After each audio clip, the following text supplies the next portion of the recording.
அவர் சும்மா சொல்றாரு. வரவள்ளிக்கிழங்கு உருளைக்கிழங்கு குழம்பு எடுத்திருக்கிறோம். சரி, இன்னைக்கு நல்ல சாப்பாடு இருக்குது. விரத நாள், விரத சாப்பாடு, நடாநாடு சாப்பாடு தான் சூப்பராக இருக்கு. எல்லாருமே சாப்பாடு, ஐஸ்கிரீமும் சாப்பாடு இருக்கு. கிடைக்காதா இப்படி ஒரு கட்டிடம் என்று காத்திருந்த எத்தனையோ பேரில் நானும் ஒருவன். அதற்காக பாடுபட்ட அனைவருக்கும் மிகப்பெரிய பாராட்டுகள். இக்கட்டிடம் ஒன்றும் இலக்குவில் கிடைத்து விடவில்லை. எத்தனையோ வருடங்கள் போராட்டங்களின் பின்தான் கிடைத்தது. எல்லாவற்றையும் விளக்க நேரம் போதாது. சசியாசான் ஒன்றை மட்டும் அடிக்கடி கூறுவார். இந்த கிருஷ்ணர் தனக்கு சொந்தமாக அமர ஓர் இடம் வேண்டும் என்று நினைத்தால் நிச்சயம் அமருவார் என்று. அவ்வாறே அவரும் அழகாக அமர்ந்து விட்டார்.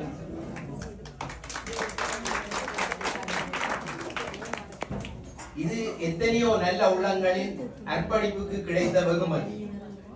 எழுத்தறிவிப்பவன் இறைவனாகும். ஆகவே அந்த தமிழ் எழுத்தை எமது தலைமுறைக்கு அறிவிக்க கடவுள் நேராக வரவில்லை. அவரை போல குணம் படைத்த சிலரை எமக்காக அனுப்பி வைத்தார். அவ்வாறு கடவுள் போன்று வந்து உதவியவர்களால் தான் இந்த கட்டிடம் எமக்கு கையில் கிட்டியது.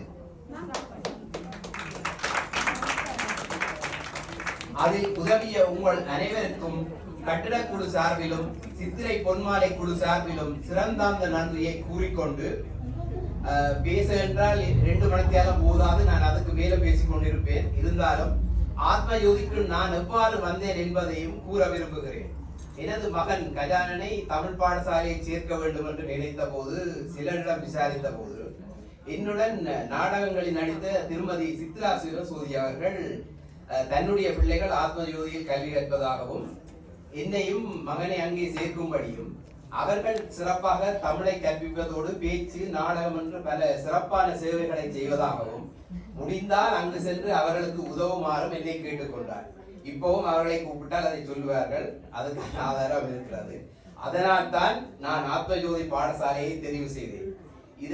இதை இன்றும் அவரிடம் கேட்டால் சொல்லுவார். கிட்டத்தட்ட 19 வருடங்களாக ஆத்ம ஜோதியுடன் இணைந்திருந்து இந்த நன்னாளில் உங்களுடன் பேச சந்தர்ப்பம் தந்த அனைவருக்கும் நன்றியை கூறி, தமிழர்கள் என்றால் எந்த உதவியும் செய்ய மாட்டார்கள் என்பவர்கள் மத்தியிலே அந்த கொடையுள்ளம் கொண்ட தமிழர்களால் தான் இக்கட்டிடம் நமக்கு சாத்தியமானது என்பதை கூறி அவர்களுக்கு மீண்டும் நன்றியை கூறி விடைபெறுகிறேன். நன்றி, வணக்கம்.